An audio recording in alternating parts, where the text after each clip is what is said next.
After surviving the console wars of the 1990s, the Bit War veterans are invading your podcast to bring you gaming intel and old tales. Together, we are your hosts, Max Inventory and Miao-Te Ching. And we are the Bit War Veterans! Hello and welcome to Christmas 2018. And New Year's, entering 2019. I can't believe we've been doing the podcast for 2 years about now. I know, time flies when you're having fun. It really doesn't feel like it. And we've been getting the YouTube started, we've increased Twitter audience, things have been going good for the Bit War Veterans. I hope it's been going good for you too, because we have a jam-packed 2018 end-of-the-year retrospective episode waiting for you. We're going to try something a little new. For both the podcast and the YouTube channel, we're going to have a rapid-fire topic session covering many bullet points from gaming events that happened this year, controversies, hot topics, big releases, rumors, opinions, and more. And then, of course, we have our Twitter topic, which is our fun way of conversing with the audience, sharing your gaming experiences and stories from the past, present, and the future. And since we're in the season of giving, I asked, what was the best gaming or geeky-related gift you have given someone? Doesn't have to be necessarily for Christmas, but just in general. What was something really cool that you gave away? So stick around for our Rapid Fire 2018 Year in Review. But first, let's lay down the rules for this rapid fire discussion. Max Inventory is keeper of the topics. There's a whiteboard behind him with all the stuff we're going to talk about. And I, Miss Miao-Te Ching, I am the keeper of the time. I have a stopwatch here with 3 minutes on the clock, and as soon as that runs out, we go to the next topic, no matter what. I'm ready if you're ready. Okay, so we are going to talk about our first topic. I'll introduce it first and then start the clock. Our first thing is the Detective Pikachu movie and the Sonic movie. And go. All right, Detective Pikachu. I'm not really the biggest Pokemon fan or person out there. What I saw from the trailer, it looks entertaining. The CG looks pretty good. I think it overall may be a pretty good movie that'll satisfy Pokemon fans, children and their parents. Right. Isn't it weird? We're kind of like the original Gen 1ers, as they call them. We're old enough to be parents now. Isn't that crazy? But we're not exactly yet. We're not parents yet, no. But there are others out there. Yes. When I saw the trailer, I thought it was pretty intriguing. I really wasn't following like the production of the movie or anything like that. But then when they came out with the trailer, I was like, oh my god, I really want to see this. I like the way Pikachu looks. I think the story can possibly bring in some new fans or old fans of Pokemon. Good point. And I think from like little snippets of the other Pokemon that they showed in the movie, they looked good, except for Jigglypuff. For some reason, I always thought Jigglypuff would have just like pink skin, but like Jigglypuff was really fuzzy in the movie, and that just threw me off. I don't know. I didn't like Jigglypuff. Yeah, like he'd look like a marshmallow or texture or something like that. Yeah, kind of weird. But overall, I do have good expectations for the movie. I'll probably see it. What about Sonic? And real quick, I think they really missed out not having Danny DeVito do Pikachu's voice. Should have been Danny. All right, now Sonic. I saw the poster. We don't even have a trailer yet, but the poster made me like gag or something. Oh my god! Now, I was already not on board once they said live action Sonic movie. Yeah, we didn't. Why? No, we didn't need that. Who's asking for that? Jim Carrey's supposed to be Dr. Robotnik. Yes, and that came out a little bit after as they were developing it, and I'm just like, I don't care. Jim Carrey's been done for a minute, and what, is he gonna dress up like in the Grinch movie or something? Have a big suit on? God, I don't know. You should have just made it all CG, which is what it should have been. Now, because we're running out of time a little bit, let me just get my 2 cents in there. Sonic has calves. He has really big muscular calves, and I'm so bothered by that. Like, I saw someone do like a Photoshop edit where like they had the movie poster, but Sonic just kind of kept his noodly proportions, and that looked good. But no, they had to give him big muscles. Why? That's not how Sonic looks. It is so bizarre looking and kind of disgusting. It creeps me out. I don't like it. I don't. That's going to be a real hard pass. I might hate watch that movie. I don't know. Well, riff it. We're going to riff track it. Yeah, we'll go. That's for sure. Okay, so we are down to our last second. So we are moving on to the next topic. Bam! He's scribbling out the topic there. All right, mini consoles. So yes, we have mini consoles, at games, arcades, like, you know, the standalone arcades or the tabletop arcades that are coming out. The Soulja Boy. Oh boy. Start. Let's start with mini consoles. PlayStation Mini was a total disaster. Oh no. I was so interested in that. Until the news came out that, you know, the limited selection of games, and then the fact that they were just using an emulator. Like an open source emulator. And just the insanity, the audacity of Sony to do that. If you see our YouTube channel, we did a little live reaction thing to when they finally announced all the games. And I think from rewatching it, you can see by the end of it, we were a little underwhelmed. Yeah. At some point, I was like, wait, that was it? That was all 20 games? Yeah, we canceled our pre-order after the emulator news came out. And right now, it looks like their prices are like 50% off. No one wants it. No, and then they turned out they had somewhere around 9 or so PAL versions of the game, so you didn't even get the right ROMs to run on it. That doesn't make any sense. Nah. On top of having games nobody wants to play. Okay. Roughly half of them, I'd say, were good games that you would want to play, you'd want to return to, that helped make this PlayStation what it was. And then there were other random games. There was 1 or 2 of them I had never even heard of.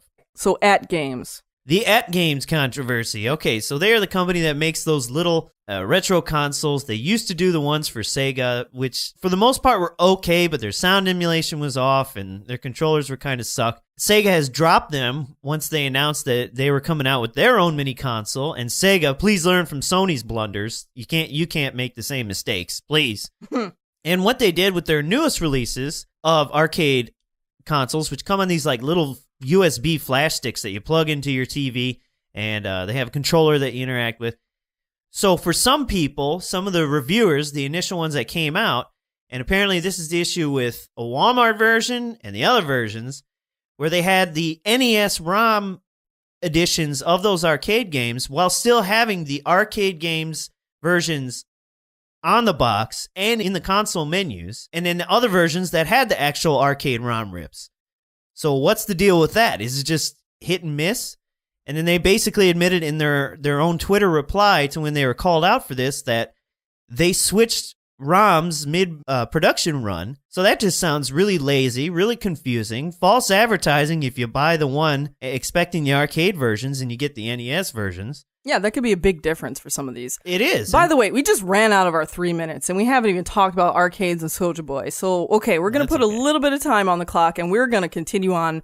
At games, boo, bad. So then arcades. So we have things from like 1UP Arcade, giving you like those full-size or like quarter-sized arcade cabinets. And then there's other companies that are making like the tabletop ones or like the sit-down arcades. So what I think about that is it's cool. I like the idea that there are people making accessible arcade machines and tabletop things, but I also think it's veiled in a lot of irony. So, you know, arcades came out.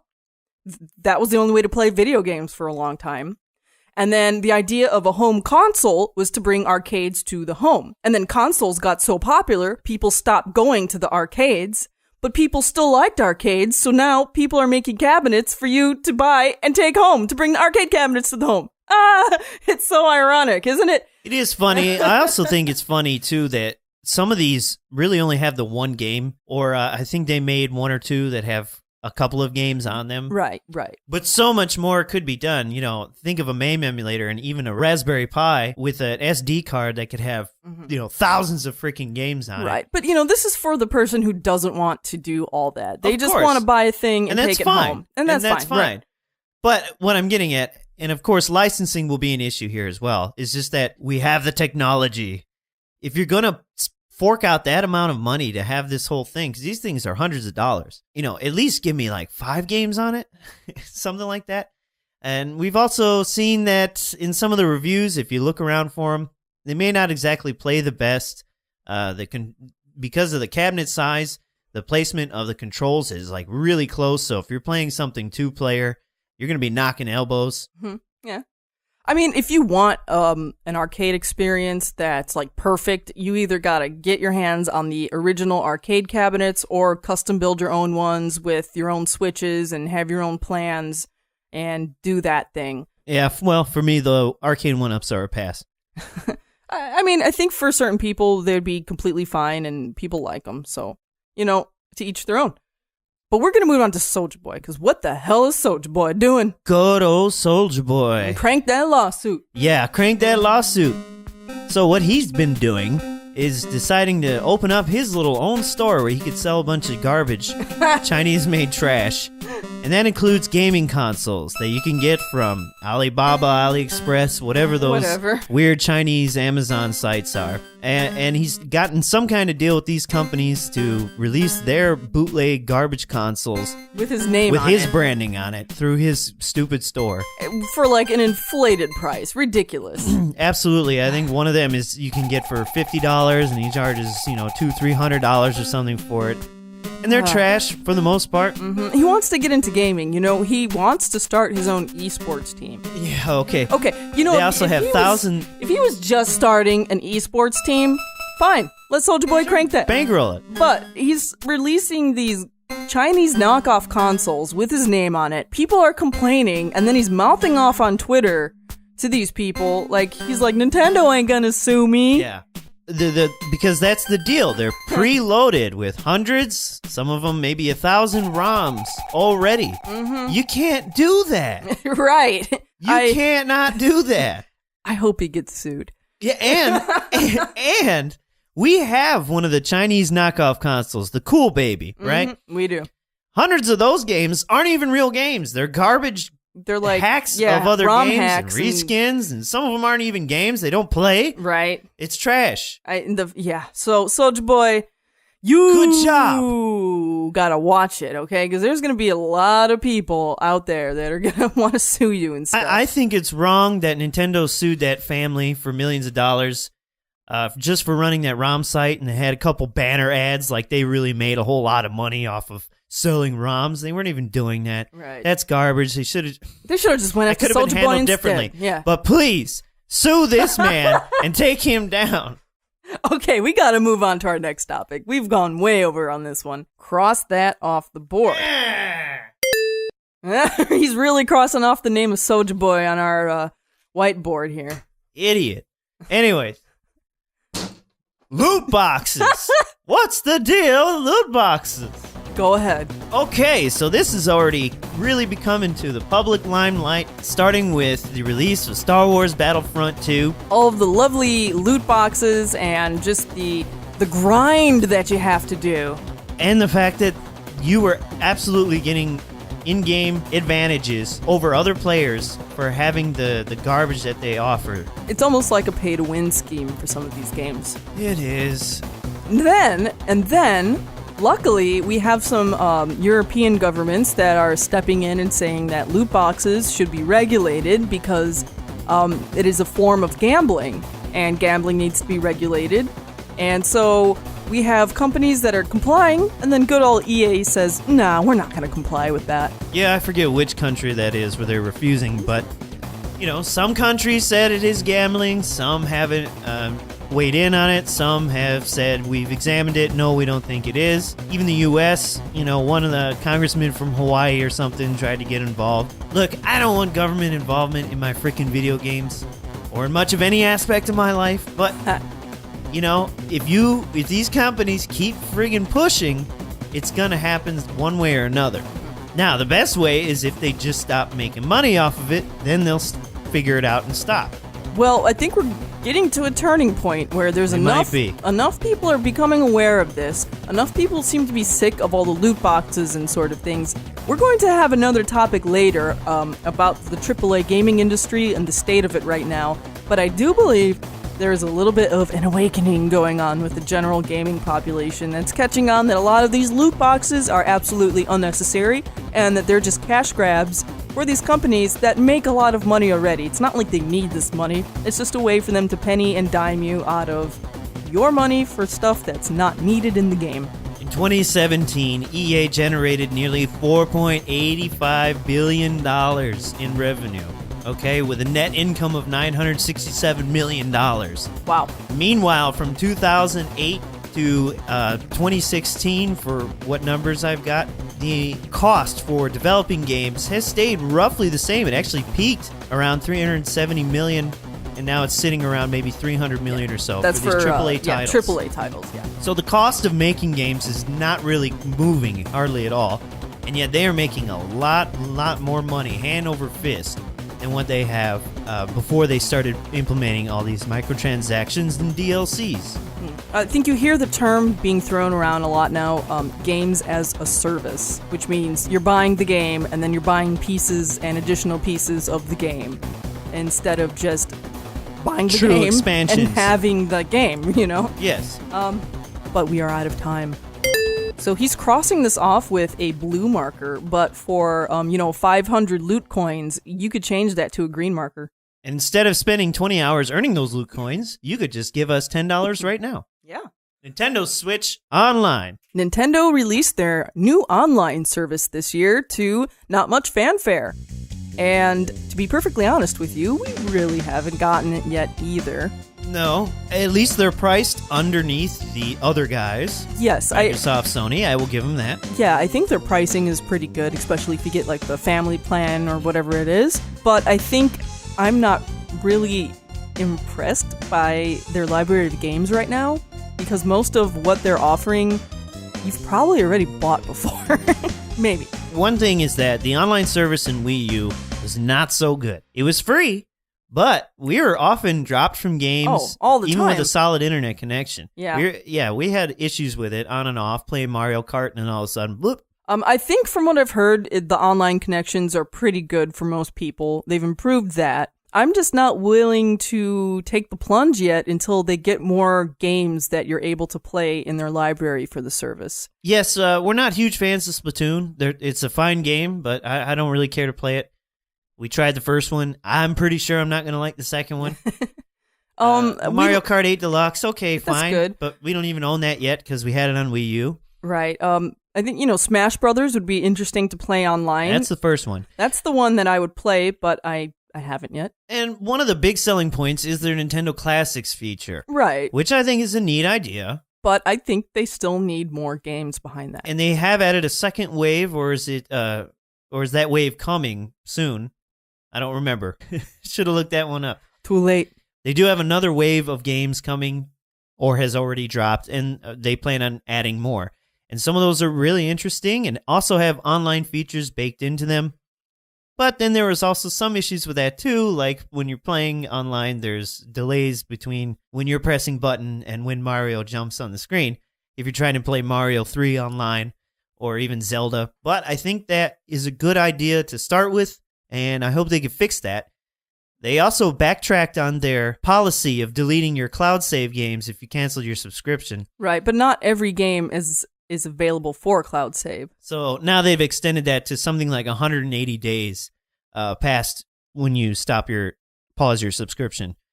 Then they'll start clearing out your cloud data. Right. So overall, I think it's an okay idea. Nintendo needs a better infrastructure for their games. Like they're still relying on friend codes and stuff. Hey, Nintendo, it's time for you to just get everyone gets a screen name and you could add each other like Xbox and PlayStation. Do away with friend codes. Get a real voice chat, not the cell phone application. That they really need to figure out. But, until they get some better games in there, I don't really want to pay for it. Nintendo Switch Online gets a big squiggly line. And now we move on to the next topic, which is Telltale Games and their bankruptcy. The sad tale of Telltale. Go. You had it coming. You people expanded too quickly. You bought into too many licenses and IPs that you had no business going into. And you should have focused on the quality of your games because that was severely slipping. Right. I definitely enjoyed The Walking Dead, at least the first 2 installments that I'd played. Their Game of Thrones games was halfway decent.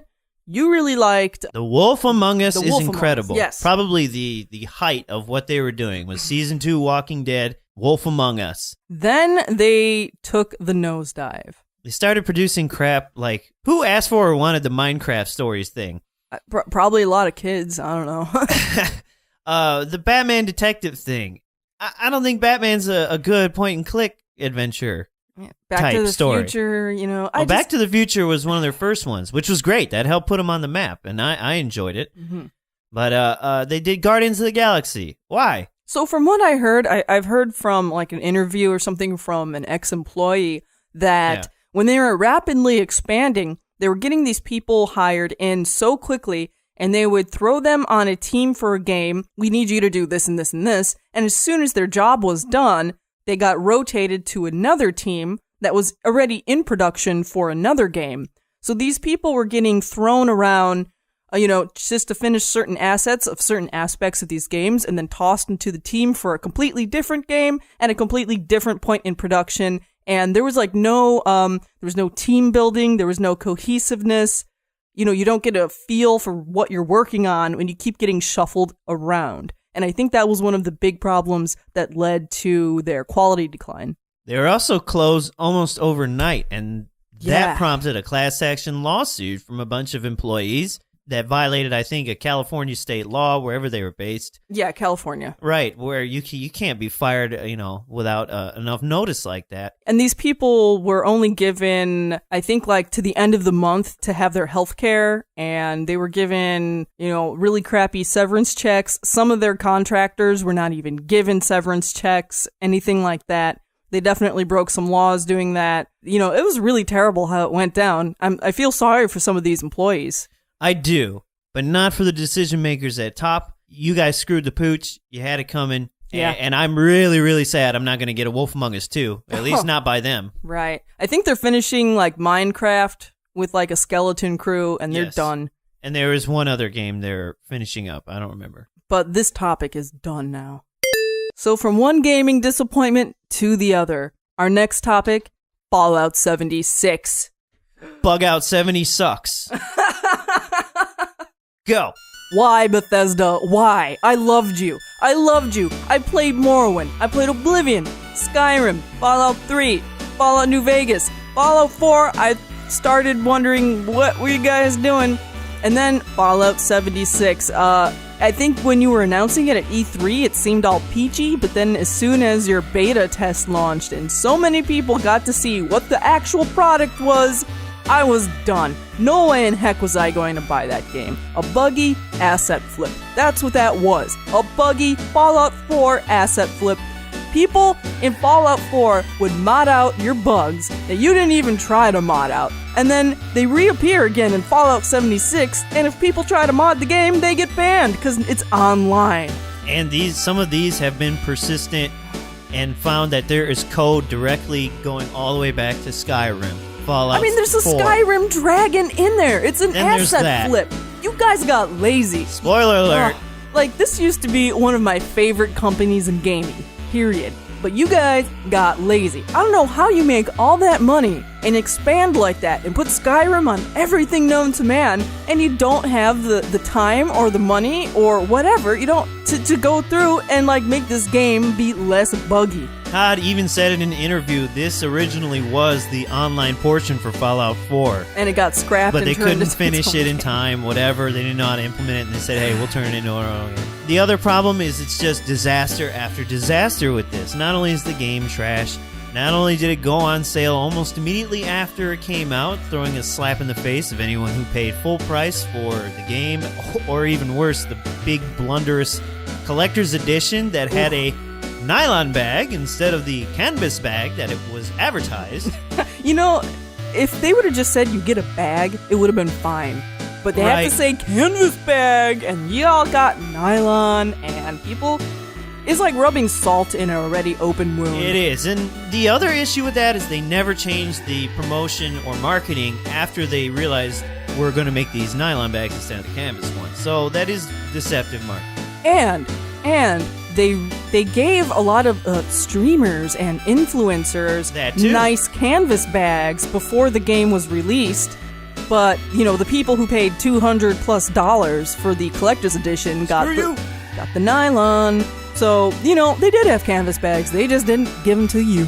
And whatever company they contracted doing this Nuka Rum stuff, boy, they kind of did another false advertising thing where they show the nice big plastic, or, Glass. it looked like it was going to be glass, Nuka Rum bottle. Turns out it's a plastic shell that goes over the bottle, which is also pretty useless for actually trying to pour out the whiskey, the rum, whatever it is. It's rum. Yeah. Yeah, and, the label on the bottle doesn't match how it looks in the game. Oh, there was also the controversy of all that information that got leaked. Oh, they had account information leaking? Yes, people were logging in to find out that, there was a couple of people that suddenly had moderator privileges and they were able to see report tickets from people. Which were people trying to get claims for their dang nylon bag. Right. So that was leaking, their names and in some cases addresses and things like that. Absolutely. I mean, how do you mess that up? Like, I just don't understand how it gets messed up that bad. You screwed it up. Bethesda, you screwed it up. Todd Howard, you screwed it up. All of you screwed it up. Big time. And for the record, I knew it was going to be pretty bad from when they announced it. Yeah. Just saying. Well, Country Road, take us home to the next topic. All right, so the marker glitched when we were crossing out Fallout 76. I'm sorry. We're going to have to restart the podcast. Then I modded it and I got banned. All right, so we got our next topic. It is the new Smash Brothers Ultimate. Woo. Okay, finally, not a disappointment for 2018. Yes, we ended the year with a bang with Smash Bros. You've been playing a lot of Smash Brothers today. You unlocked Cloud, you unlocked Mewtwo. Who else? Was it Ken? Ken. So how do you like it? Well, we almost have everybody unlocked. We're very, very close, which is astounding how many characters are in it. I love it. I love the variety. I think that in some of the clone characters even, they made good differences to make them actually feel more unique. Yeah, they're not just like palette swaps. Right, and I feel like the speed of the game is increased. Yes. Like, oh my god. Like Fox, I can barely play Fox anymore. I used to play Falco and Fox a lot, and now they're almost like too fast for me to control. Did you play a lot of Melee or not? Yes, but back then, I haven't played a lot of it. I'd never played a whole lot of Brawl on Wii. Some, but not a lot. And then the Wii U one. I really like the game. I've been having a lot of fun with it so far. I kind of wish Classic mode was a little bit longer. I don't know. It goes by quick. It does, but I like the new bosses they have that are different for different characters, and the difficulty. Oh my god! Yes, they got the difficulty pretty good. Like, I think they were taking all that data from the amiibos from the last Smash Brothers, and like possibly they implemented. I don't know. That's just my theory, my game theory. But like, if you set computer to level 9, they're gonna kick you. I am not that good of a player, right? But even on the 3DS and the Wii U version, I could get up to a 9 and kind of hold my own. Not in this game. Yeah, and the challengers. There have been so many times we had to redo new challengers, and they make me feel bad when I lose to a new challenger. Make me feel dumb. Yeah. Let's see here. They have the new World of Light and all the different spirits. Yes, and the spirit challenges, which those are fun. It's a different little take on it, and it adds more to it, I think. Right, and you could level up spirits. You have different combinations. So many spirits. Yes, I like that aspect of the game. I will say, the one thing I kind of feel I'm missing a little bit is kind of the random little side games some of the other Smash Brothers had, like, board the platforms, break the targets, hit the sandbag. Those kind of things I liked, and I miss it from this game. You sure it's not in there, just we haven't played it yet? No, it's not in there. Oh, well. And they don't have a stage maker. They had stage makers in the last 2 iterations, and they just completely did away with that one. Hopefully that'll be patched in. Maybe. Hopefully they don't sell it to us as DLC. God bless. Yeah. I'm okay with the extra fighter passes because I don't really intend on buying them, at least not right now. Well, if they announce some really good fighters or someone I really, really would like, then maybe I will buy them. Sure. But also, I guess my main point is you already have so much to choose from. And you're going to get Piranha Plant. Like what, February he comes out? Pretty soon, I think. And then the announced Joker from Persona 5. Never played it, so I'm not familiar with the character. Mm-hmm. But either way, at least we've got a glimpse of what's to come. Right. And, I just got to say, they knocked this one out of the park, Nintendo. I'm having a lot of fun with it. This is probably one of my favorite games of this year. You did good. The stages are great. The fact that you could pick on some of these, have like 8 different songs for the stages. I mean, I love it. And we also have yet to play 8-player Smash. Yeah. We don't have enough friends. And we will try online soon. Maybe next year. Oh, you. All right, let's go to the next topic. Smash Bros. Smashed it out of the park. Our next topic is the Epic Store. Epic Games, who are rolling in money. From Fortnite. From the Fortnite, just raking it in off of a free-to-play game. Yes. Go figure. All these kids want skins, and they got mommy and daddy's credit card. Whatever. They're opening up a new game store to compete with Steam. And from what I hear, a lot of people are attracted to this, especially indie developers, because of the pricing model. You get more of a percentage from your game sales than Steam gives you. Steam has kind of this weird, like, progressive, like, pricing where, like... Sure. If you sell more, you get more, basically. Basically, yeah. And you have to, like, sell, like, millions of copies in order to get that next bump up, keeping your profits. But with Epic Store, I believe the number is all across the board, you keep 88% of your profits. And I think Steam was like 77, and then they bump it up to 82, and then they bump it up to like 80-something again. Well, in a way, I like the idea of incentives, because it's not on Steam to promote your game for you. They're hosting the platform for you to have it on there. And so incentives, I think, are always usually always a good thing. To make a company want to push their product harder, to try and rise above the rest, to be the best, to have a quality game put out. Steam. Steam. You need to work on your quality control. And this is something that I hope Epic Games doesn't fall into. Don't be putting out early access trash, $30 trash. I mean, you look no further than, Jimquisition, the big British guy who likes to find the worst garbage tier games on Steam that charge a lot of money, yes. Another thing is, I think competition is pretty good. It's going to give Steam the run for its money. I mean, we do have the other competitor, GOG, competing with Steam right now. Yeah, more or less. We have Epic on the scene, and I'm just joking around, but like, if Epic actually really takes off, we might actually see a Half-Life 3 come out.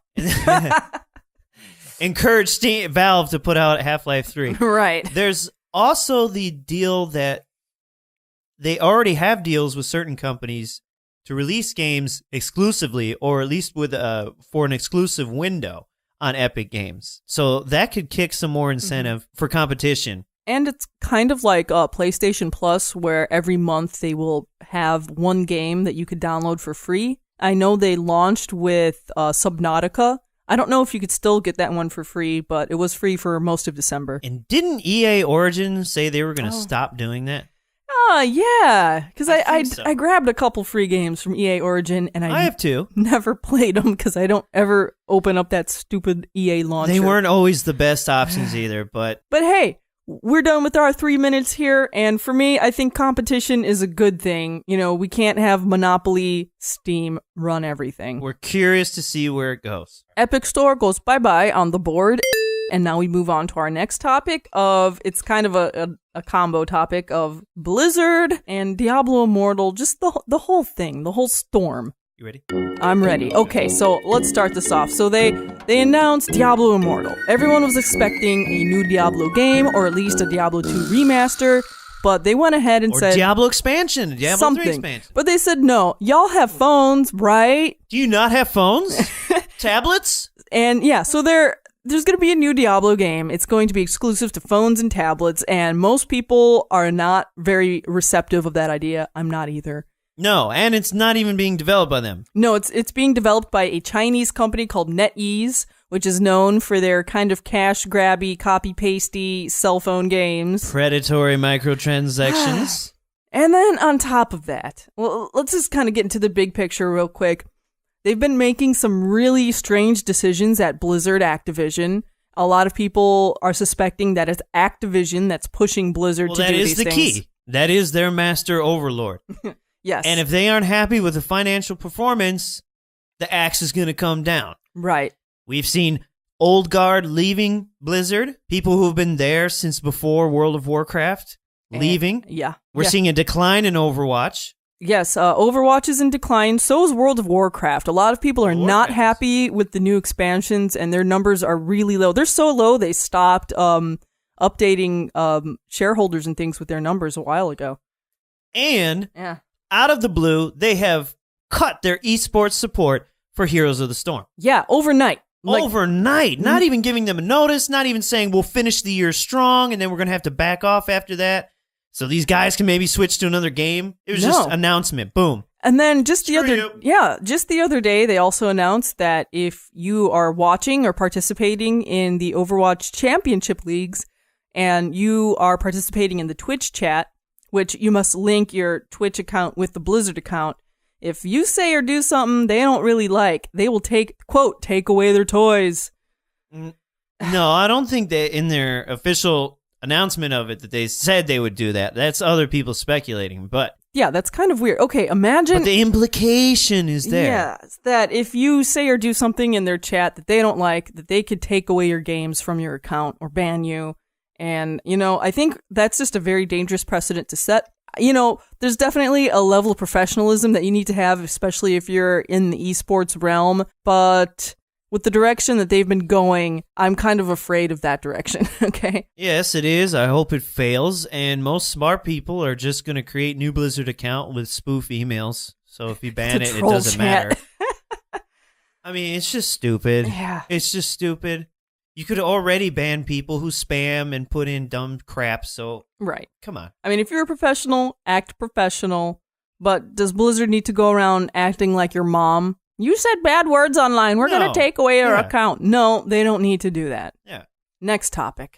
The Microsoft Studio buying spree. So before I start the clock, this is what Microsoft bought within this last year. They bought Undead Labs and Playground Games. Those were the developers behind State of Decay and Forza Horizon. They also bought out Ninja Theory, so they make Hellblade, Devil May Cry, and Enslaved. And they also bought out Compulsion Games, and they make We Happy Few. So what do you think is going on at Microsoft? I think there's even more that they purchased like earlier in the year and toward the end of last year, because they have that, I forget what they call it. They're like Indie Developers Initiative or something. Yes. Here's what I think is going on. The last big Xbox exclusive, Dragon Scale or Dragon whatever it was, I forget now, because it was in development and then scraped, done. They have nothing to offer. The next big thing they have on the horizon that they have that Sony, Nintendo, and PC doesn't have is Halo Infinite. And the way they botched Halo 4 and 5, even that community has pretty well dried up. Mm-hmm. And a lot of their games that they're coming out with are also available on Windows, so there's nothing that exclusive anymore. Die-hard Halo fan. You lost me with 4. I most certainly wasn't going to buy an Xbox One for 5, especially after waiting and seeing and absolutely disgusted with what I saw. There's no way. So they have nothing to offer. So I think they are reaching, mad grabbing, trying to get something from these studios to squeeze them dry, to give them exclusives, to give people reasons to buy this dying, failed console. See, I don't think it's going to be for the current generation. I think a lot of these games will be for next gen. Now, what I've heard, this is just a rumor, I can't say this is real or not, is that people from Microsoft went to these other studios and said, what's the game that you always wanted to make, but you couldn't because of money and time constraints? And they would kind of pitch them an idea, and Microsoft said, okay, you're going to make that game if you let us buy you out. Yeah. And probably to make it exclusively just for us. Right. Us box. But yeah, I think they're positioning themselves for the next generation. I think it's too late for them this generation. The one is a wash. Yeah, the PlayStation There's no way they're going to 4... catch up in sales at this point. Yeah. And nobody wants that Scorpio, that $600. Oh, I'm sorry, Xbox One X. I thought it was the Xbox One's X1 X. Yeah. Nobody wants it. Look at the sales numbers. It sucks everywhere. So I think they're taking a hit this generation, and they're going to spend a bunch of money to get these new companies on board with them and only them, so next generation they could dangle exclusives in your face. Max Inventory is crossing off Microsoft Studio buying spree, and we are moving on to our next topic, which is earlier in the year, Nintendo closed down a lot of ROM sites. through their big legal Nintendo muscle arms. What are you? That is an arrow drawing back up to Soulja Boy, because this... no, he's not Soulja Boy. That man is not a soldier. He's Soulja. Soulja. Whatever. So yes, we're starting the clock right now. Okay, Nintendo and ROMs. I already said it earlier. I'm going to say it again. What you did to that family, I think, was wrong. It was going too far to try and make an example out of somebody. Should have backed off a little bit. There's no way you're going to get like $12 million from those people, or whatever it was you sold them. It was like 12 or 18 million. Like, what?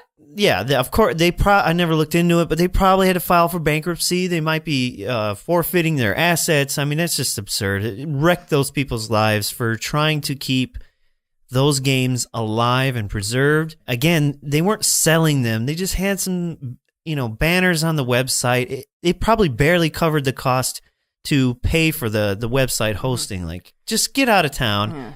You could have sorted something out with them.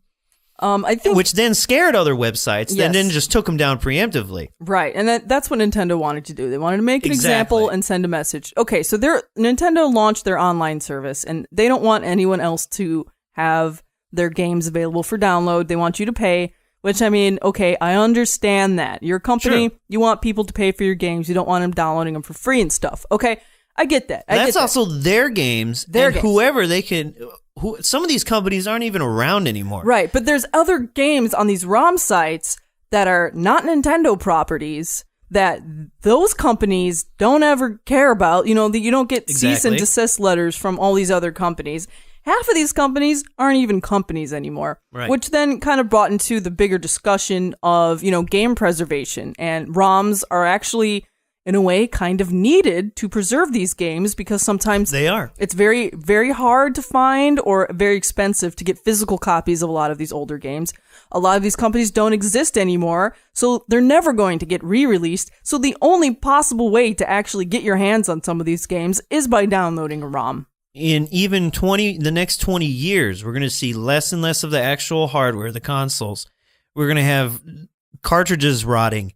Even disc games and disc-based systems are subject to rotting and falling apart and malfunctioning, and the replacement parts not being available. Mm-hmm. So there has to be some sort of a legal way to preserve these games, to save these games, And unfortunately, Nintendo is taking down everybody, and with no survivors. I think you need to chill out. And then if you want to sell it again on your virtual stores and whatnot, let's not charge $8 for Mario Brothers, please. Why? Paid $60 for it back in 1989, 91. I don't need to be paying over and over and over again for the game. Right. However, remember, another factor into this is their mini consoles. Right. Which started off as a disaster in terms of the supply, but finally they caught up with it. Mm-hmm. And finally, people have been able to get their hands on the NES Mini, SNES Mini. These are good quality products. And I really hope they can continue and make an N64 Mini. Right. Although I think they have recently come out and said they have no plans currently for it. Sure. And I bet they can't get the emulation down right. Yeah, that is tough. But I'm going to close it out by saying, Nintendo, if you got a bone to pick with these people giving out ROMs, go after the people giving out just Nintendo ROMs. There's a lot of other ROMs on those sites that are not Nintendo that you can't get anymore because of Nintendo's legal arm. And you're not going to get any more money out of it. Exactly, And most of these people, if they aren't making money off of it, like Soulja Boy, then I don't personally have a problem with it. That's just me. Right. I'm just a man. So we're going to move on to our next topic. AAA gaming stocks. This is an interesting one because this year we actually saw a lot of AAA stocks go up, and then right around the summer and fall, Max Inventory is drawing an example on the board right now. We see a really sharp decline. EA, Blizzard, Ubisoft, even Take-Two. Yeah, Take-Two's even taking a hit. So what's going on there? Okay, I'm going to start. Number one, the tech industry, not just gaming, but the tech industry as a whole has been taking a lot of hits lately in the stock market, and a lot of that was because of, Facebook messing up with leaking a bunch of their data, which has bled over into like Amazon, which has bled over into Netflix taking a bunch of losses. Twitter, there's been a lot of controversy over that. So just in general, I think investors are realizing that the stocks in tech in general have been overvalued. Next, we have bad performances of big AAA titles like Battlefield 5, the terrible reception of Diablo Immortal, and things like that. So people are not buying these AAA games like they used to. That's also sending a signal to the investors that it's time to sell your stocks. And what we see is within the past couple of months, a lot of these companies have had, I think EA lost like 50% of their value. It's crazy. I think some other companies lost something like, some have been like 20 to 30% of their overall value. It's insane. It is. And basically there was just a boom for a minute there, a hot minute. Going back to like 2016, they were projecting that 2017 was the global games market was going to generate about $116 billion in game software revenues. And that also includes, these garbage mobile games. You get maybe, one out of hundreds that are actually decent and worth putting any time or money into. And I think analysts went one way, and then the market just kind of didn't go as well because, like we mentioned before, more and more gamers are waking up to some of these shady business practices. We've been beaten down over and over again, and many people are finally getting tired of it. Because that's the key to all of this, is that they wouldn't do it if it didn't work. If games like FIFA and Madden and Candy Crush weren't making millions, literal millions, Fortnite, millions in microtransactions and DLC, then they wouldn't do it. But they are. And like I said, I think there's a turning point just recently where people are starting to become aware of this, they're turning their backs to it, and investors are pulling their money out. And these are the people that elect the boardroom executives that run these companies. So I think we're going to start seeing a big shuffle in big names who run these big companies very soon. And we already did with good old Blake Jorgensen of EA. EA stepping down. Yes, and there's going to be more. The guy who said, if you're not okay with the crap we're shoveling, then don't buy it. Well, guess what? Battlefield 5 didn't sell too well, did it? Nah. And remember, they said no loot boxes. Oh, there's loot boxes now. And now our recent announcement, you got loot boxes coming and an in-game currency. My buddies want me to buy that game to play with them. I said no, this is why. They don't quite get it. And then soon after, I was throwing in their face, because I'm so nice, how it's already like half off. Good job.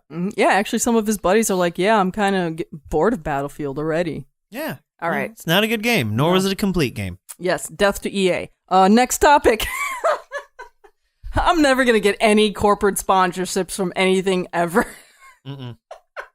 AAA gaming stocks have a big line draw through them, a big red line. Okay, it's blue. I lied. Oh, that's the sound of the board.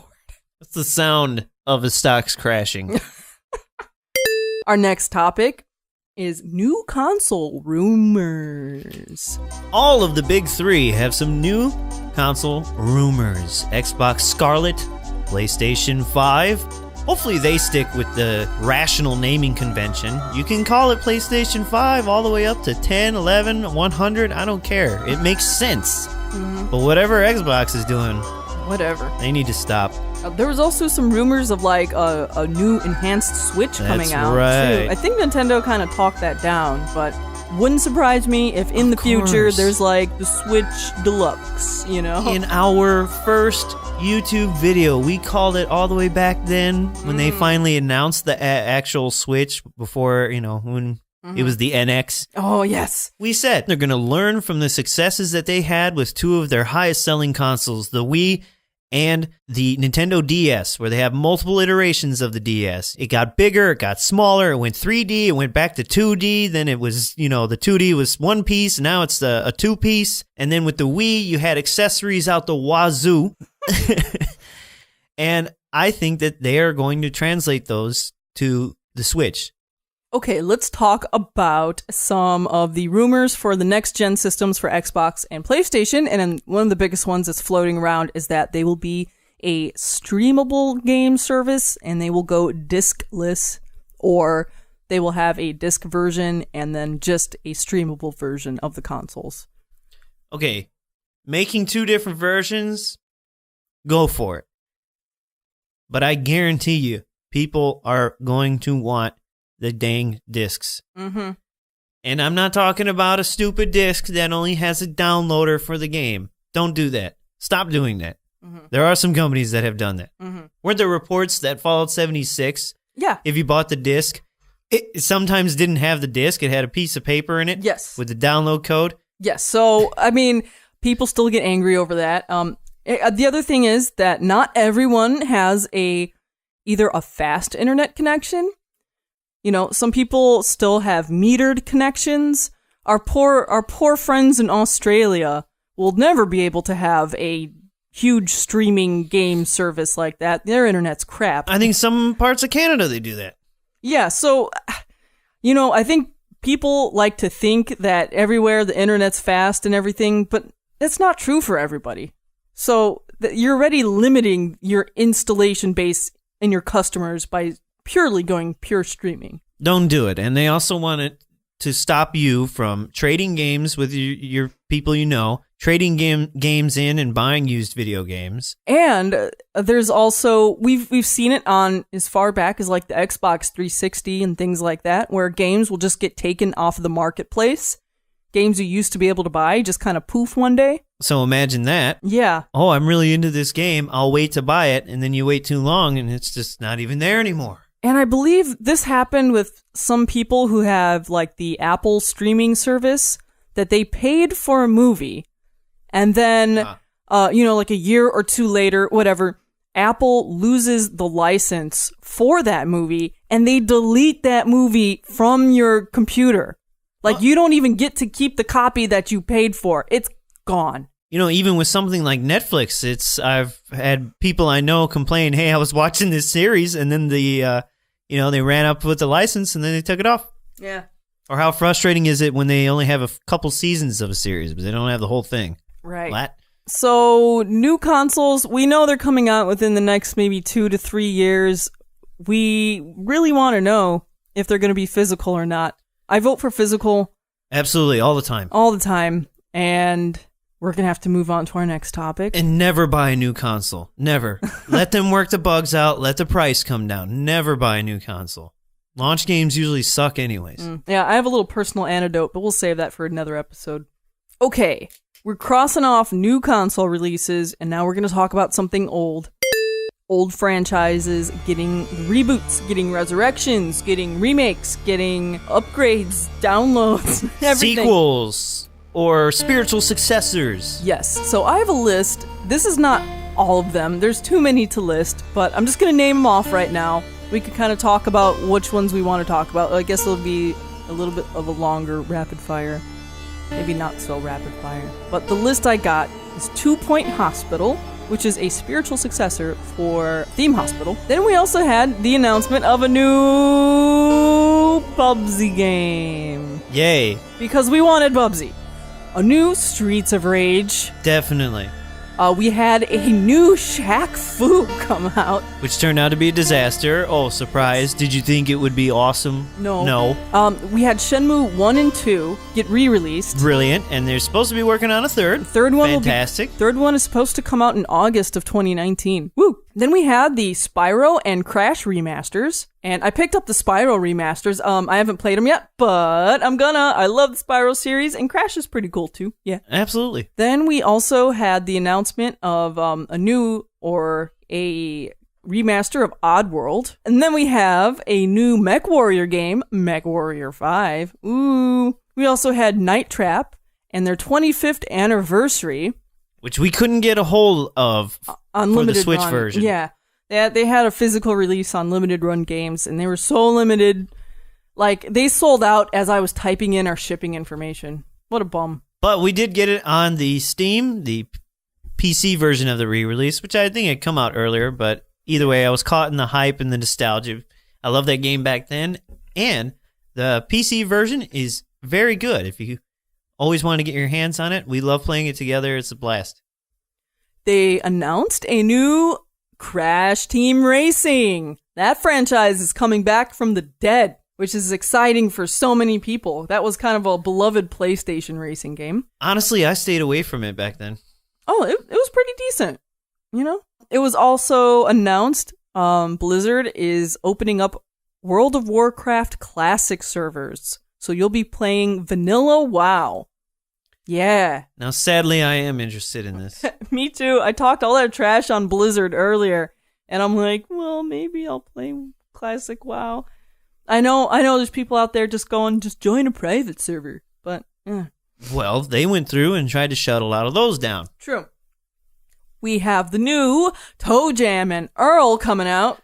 Finally got a release date. I think we featured that on our very first podcast episode like 2 years ago. I know. That's okay. We love them, guys. But that's fine. You can't rush perfection. Take your time and make a complete, good game. Pokemon Let's Go, Pikachu, and Eevee just came out, and that's like the spiritual re-release of the original Red, Blue, Yellow games. There's a new Serious Sam in the works, as well as Battletoads. We have the... Oh, you want to say something? When we have nothing to go on with Battletoads. They had a title card at the last E3. That was it. Well, we know that they're working on it. Mm-hmm. There's also the Resident Evil 2 remaster, which looks amazing. I know you want that real bad. I will be buying that. However, Capcom lately has had their head up their own arse and really had some bad DLC practices, microtransaction, ads on the characters and the stages in Street Fighter. Oh, and yeah. They've already announced there will be elements in Resident Evil 2, presumably only cosmetic, that you will be able to purchase. Okay, whatever. But just bear in mind that it's probably stuff you used to be able to unlock in the old games. We have a Final Fantasy Crystal Chronicles remaster. Who's gonna carry my chalice? I'm really interested in that. Oh, I love Crystal Chronicles. I only rented that back in the day. Oh, I have it for GameCube. So I never got to finish it. Well, that's good to know we have a copy. I wonder how they'll work in how you used to be able to link to the Game Boy Advance. There's also a new medieval game in the works. They're reviving that franchise. I love the medieval games. Oh my goodness, Sir Daniel Fortescue back from the dead once again. And there's also a Psychonauts 2 coming out next year. Yeah, I never cared much for medieval, and I never played Psychonauts.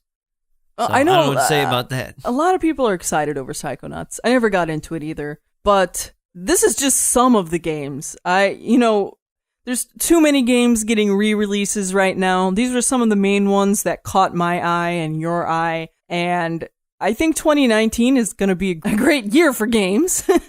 We have all these re-releases and reboots and successors coming out. And it looks like Oddworld Soulstorm is going to be a fresh narrative, a complete story retake inspired by the original tale. A big visual and cinematic leap aiming to break new ground for Oddworld. Yeah, I hope they could keep the charm of the old games. I hope so, too. I used to enjoy those first couple old ones. They've made stuff since then I never really got into, but they keep it in the spirit of the originals, then I think we could have some really good stuff on our hands. And then we have some games coming out in 2019 we are all excited about. So some of these games that we talked about just, are coming out in 2019, but there's also some new games coming out in 2019 that we're excited about. Kingdom Hearts 3! Kingdom Hearts 3. I'm buying it. I'm playing it. I have high expectations for that. From what we have seen, like each trailer that comes out just shows a little bit more and a little bit more. And I'm not even like the biggest Kingdom Hearts guy out there, but man, I'm so impressed with what I'm seeing. I'm loving the different franchises they're bringing into it, like Toy Story, Monsters Inc., Big Hero 6, Hercules. Yeah, and I wonder, are we going to get closure on the storyline, or are there going to be like a million different spin-offs? I don't know. But hopefully we do get some more clarification on what's going on. Another game I am personally interested in January, coming out very soon, is Tropico 6. Woo! I love the Tropico series. You get to build your own little Cuba, basically, and you get to run the politics of that. And I've seen a guy on YouTube he's gotten like a beta version of the game, and he's been streaming some of it. And it looks like the game is focused a lot more on trade and economy this time. So I'm really looking forward to that. And we just previously talked about Resident Evil 2 remake. I know that's going to be like a day one buy for you, probably. Not exactly, because we're planning a vacation around that time. Oh, that is true. When I come back, I will definitely be getting that. Anthem is a big one. Mm-hmm. I'm afraid. I'm afraid of Anthem. I don't trust EA after many of the things that we have mentioned here already and of all the other stuff that we didn't mention. And I'm afraid of BioWare, because BioWare is no longer BioWare. Yeah. And Casey Hudson, one of the main drivers of Mass Effect series on BioWare, was on the project, left, came back to the project. There's been other hands that have changed. And they're just starting to release like actual long form gameplay videos. And I'm still not being hooked by what I'm seeing. I'm really not. Yeah, it almost kind of looks like they want to go Destiny with that. Clearly, that's the biggest thing it's being compared to. From what I can tell, it might actually have some more depth gameplay-wise than Destiny. Only time will tell, and it's Only out. time's going to tell with that. It's out in February, so we're going to find out real soon. Another game I'm not necessarily looking forward to, but I will pay attention to reviews, and if it gets good reviews, then maybe I'll try it. But Jump Force. The Shonen series smash-up. Yeah, it's like a fighting game with all your favorite, they got Naruto, they got Dragon Ball Z, they got Bleach, Death Note, and probably going to be One Piece and some others. I really love the old Jump Ultimate Stars for the DS, and let's see if this game is any good. I don't know. Next, we have Animal Crossing. Nintendo hasn't released much information about the new Animal Crossing game. Like, we don't have the title. We just know that they plan on releasing one sometime 2019. And I said if they ever come out with like a real Animal Crossing game on the Switch and not some phone game, I'm going to buy it. I love Animal Crossing. I'm pretty excited. Will they ever release Crackdown 3? That's another Microsoft exclusive that's been coming but hasn't been delivered yet. Oh, yeah. And will it be good enough for anyone to care and want to go buy an Xbox for? Probably not. Probably not. I don't know. Then we have Luigi's Mansion 3. Maybe. Well, no, it's coming out 2019 unless... Are you sure? Unless it gets delayed. But I'm looking forward to it. The Luigi's Mansion games are so fun. Yeah, definitely. And I wonder what kind of gimmicky Switch control thing. But, if you're controlling a vacuum, it might be kind of fun to use the Switch, motion controls and stuff. I don't know. I think they reignited some people's desires for that too by just having done the 3DS version. Yes. So hopefully that sparks up people's interest. Going with Nintendo, there's going to be Yoshi's Crafted World. Yeah. Looks like a mashup of Yoshi's... Yoshi's Woolly World. Yoshi's Woolly World Woolly and World. Maybe like Paper Mario. It's kind of got this crafted diorama... Look and feel to it, yeah. That could be neat. They're always pretty good and cute. The Division 2, I'm sorry, I didn't care for the Division 1. Won't be playing Division 2. But you might. Yes. Devil May Cry 5. Yeah. Maybe. Maybe the series could re-find itself. Yes, they kind of went off the rails there, and now they are, even though it's Devil May Cry 5, it's supposed to be picking up from where the story left off in Devil May Cry 2. I don't know. We got original Dante back. Ish. Mm-hmm. And what I've seen, it looks okay. It looks action-packed, that's for sure. Very visually pleasing. Mm-hmm. But I don't know if I care for that anymore. Are you going to pull the devil trigger on it?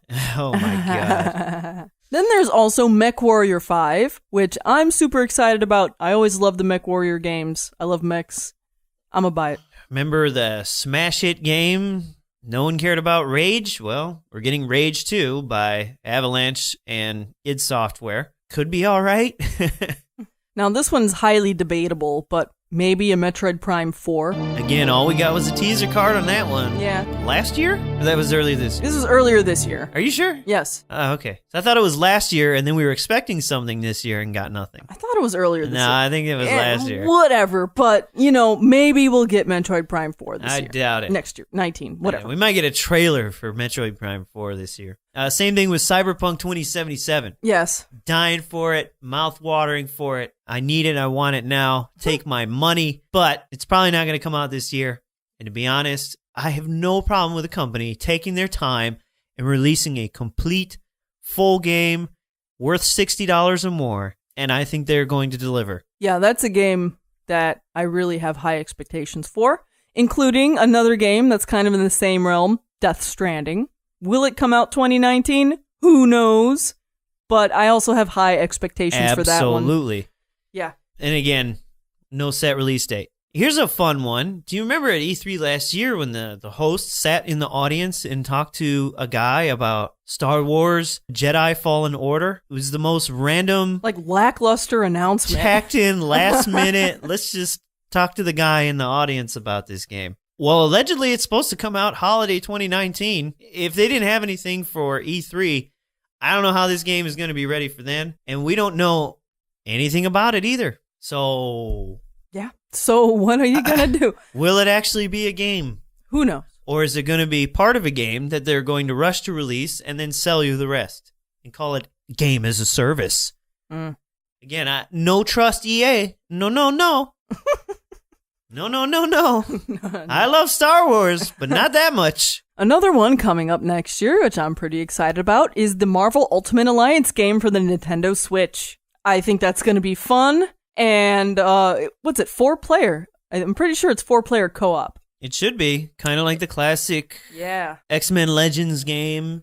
Ooh, yeah, we got to play through those again. We have them. Yee. And then there was a little indie title that's going to be published by Devolver Digital called Gato Roboto, which really stole my heart last EA. It's last EA. It's a side-scroller shooter, dare I say Metroidvania type game that features you playing as a little cat who gets inside of a big robot. And the game is entirely in black and white. I mean, like, black and white, 2 colors. And it looks absolutely charming, and the gameplay looks absolutely fantastic. That will have some type of a 2019 release. I want to play it because I am Meow Te Ching and I like cats. There's one we don't know much about, but has my curiosity, coming out by Platinum Games and Square Enix, called Babylon's Fall. You can find the announcement trailer out there. Could be interesting. And of course we have Shenmue 3, which will probably, provide closure to the series. Because Shenmue 2 left you on that cliffhanger. Is that projected to come out? Yeah, there's an official release date. I believe it's like the end of August of 2019.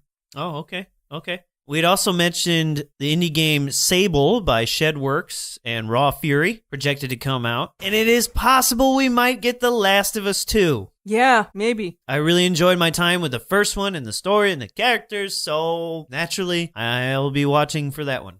The last big scribbly line is being drawn on the... He's now scribbling all over the list we just made.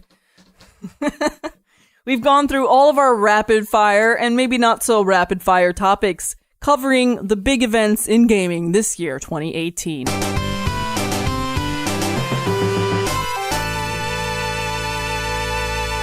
And let's move on to our wonderful Twitter audience.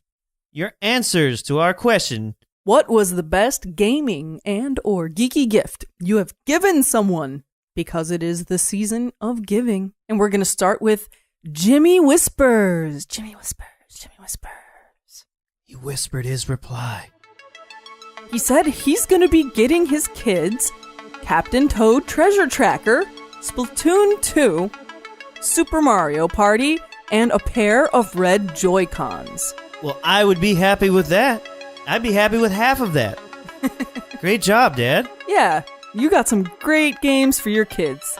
Next up is Dr. Benzuko at Benzuko Lives. He says, I gave my wife all of the Animal Crossing amiibo cards, the albums to put them in, all the amiibo figures, as many of the plushies for Animal Crossing I could find. So I asked him, I take it she likes Animal Crossing, right? He said yes, she owns 9 copies of New Leaf because one town just isn't big enough. That is insanity. That is dedication. Yeah, I assume that she uses these towns and she trades stuff with herself to get all the things she wants. That's just, I've never heard of that before. That is, your wife is a one dedicated individual. You must be very lucky to have her. Next up is at Winstolf, the Bizarro Mage, who is also a contributor to the Well-Read Mage. Shout out to them. Check that yeah. out. He says, I remember getting a beautiful, yellowed, old Dreamcast for my girlfriend for Christmas a couple of years ago. I'd always wanted one since 1998 and was not disappointed in that awesome little box. I miss the Dreamcast. I wanted a Dreamcast when it was out. I still want a Dreamcast, and probably will get one maybe sometime soon. But I'm happy that you're happy with it. I hope she's happy with it. The Dreamcast is an awesome machine, almost a little ahead of its time, and really led the way with online gaming. Back in the days of 56K, it had a custom Windows operating system. Man, this thing was awesome. Indeed. We have another tweet by good old Pieces of Bits. Thank you so much for always replying to these questions. Your contributions are always a delight to read. He said he gave his dad an Atari Flashback for Christmas. He's never been a big gamer, but he really loved the 2600 that they had when he was a kid. I also grew up with the 2600 being my first system. My dad occasionally played it. His main game was River Raid. Oh.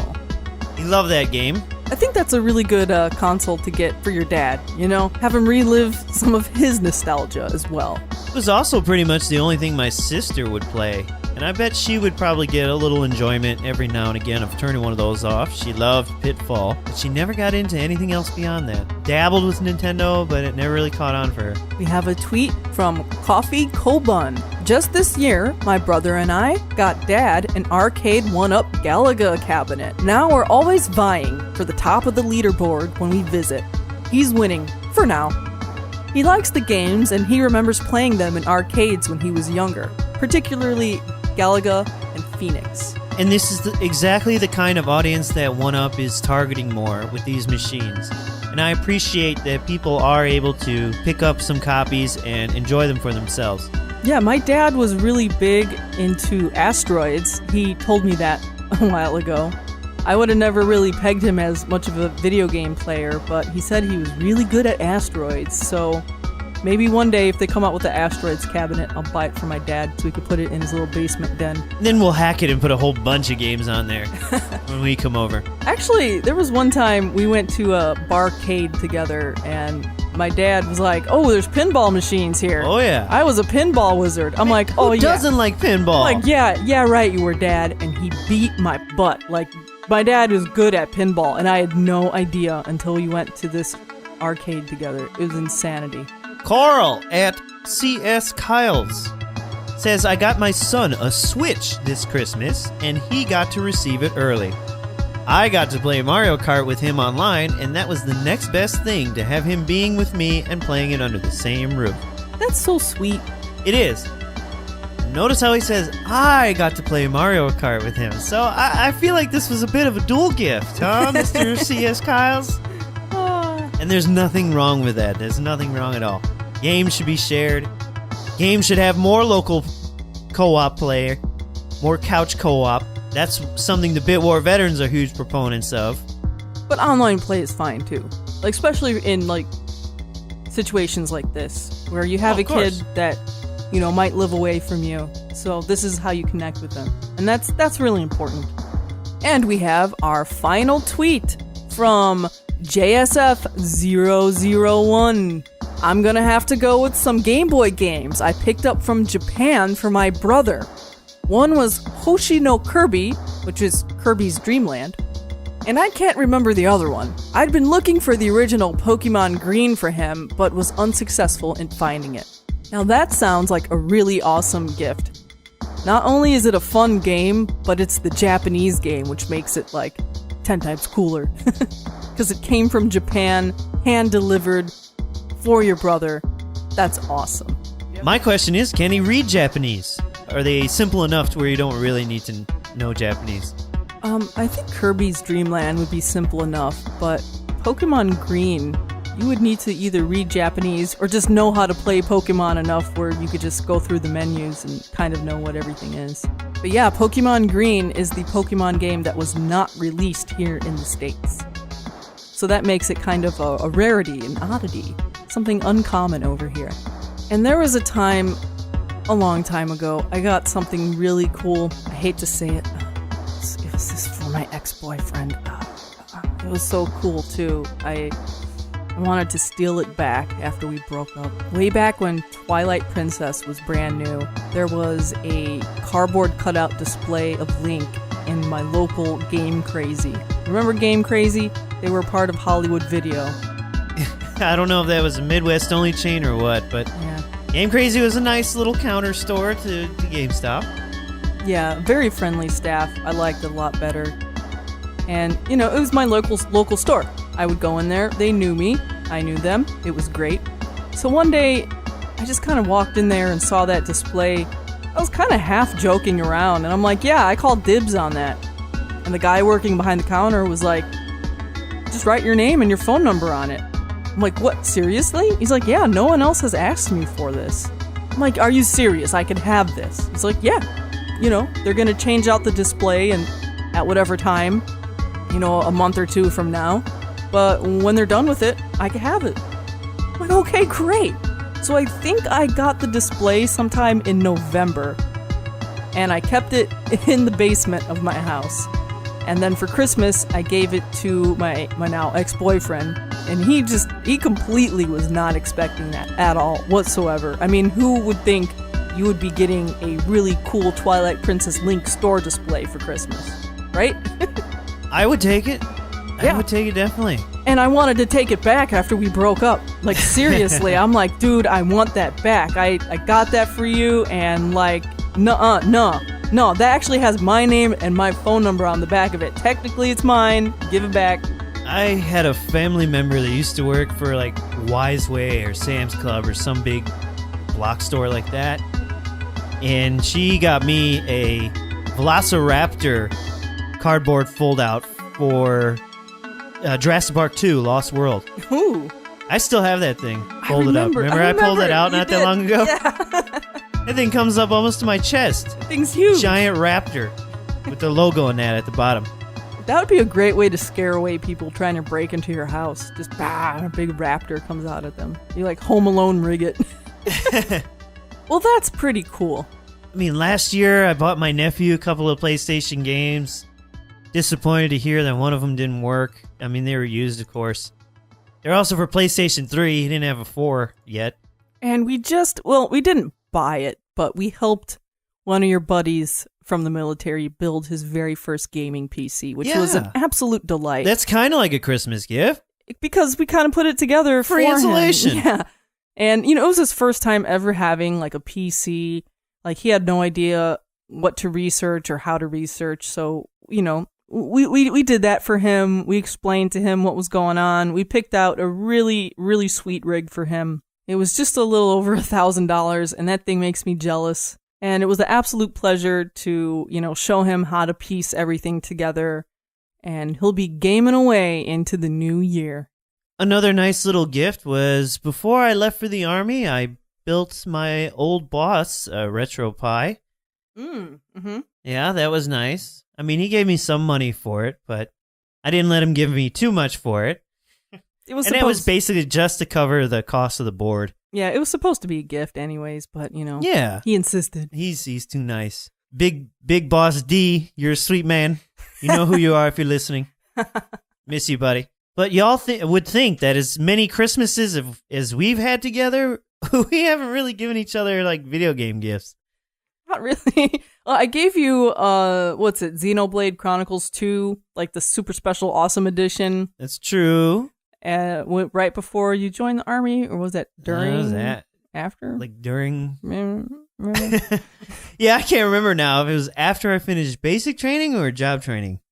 before we got here. But she got me the gift. It was the deluxe edition with the game, with the selected soundtracks CD, The and art book. the art book. Yeah. Which the art book alone is very well worth it. And Mac's inventory never gives me anything, so other than a hard time. Absolutely untrue. I give her access to my bank account to buy things. So really everything that you've gotten this year pretty much has been A gift from me. Okay? All right?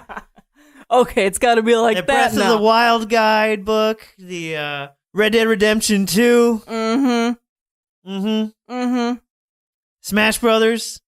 Well, we both play those games, though. It doesn't matter.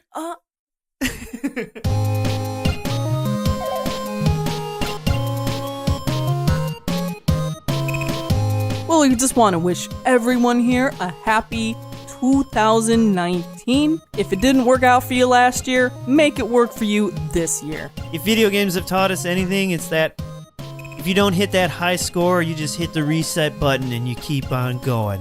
And be careful of cheat codes, because sometimes they'll make your game crash. Or get you banned. I don't know what we're saying. We've crossed the Rubicon of logic into gibberish. But we just wanted to say thank you for supporting us throughout these years of podcasting. It's been so fun, and it's an absolute delight when you guys talk to us about whatever topics we're asking you about. We absolutely love it. We want to say thank you so much to those of you who listen, who reply to us on Twitter, who watch all of our crazy antics on YouTube. And for you new listeners, if this is your first podcast, please check out the back catalog. Also, if you like YouTube videos, or maybe you don't like YouTube videos, you might like our YouTube videos. Hey. YouTube.com/BitWarVeterans. You can find us there. You can interact with us through our Twitter account at BitWarVets, VETS. Or you could follow me individually at Meowteching, MEOWTECHING. Hey, you don't like Twitter? We got you covered. You could also email us at bitwarveterans@gmail.com. We would love to hear some of your feedback, or, maybe do an episode about something you want to hear. Or if you're a developer or somehow work in the games industry, journalist, whatever, if you want to be interviewed or have any kind of insights, insider information you'd like to share with us, please feel free.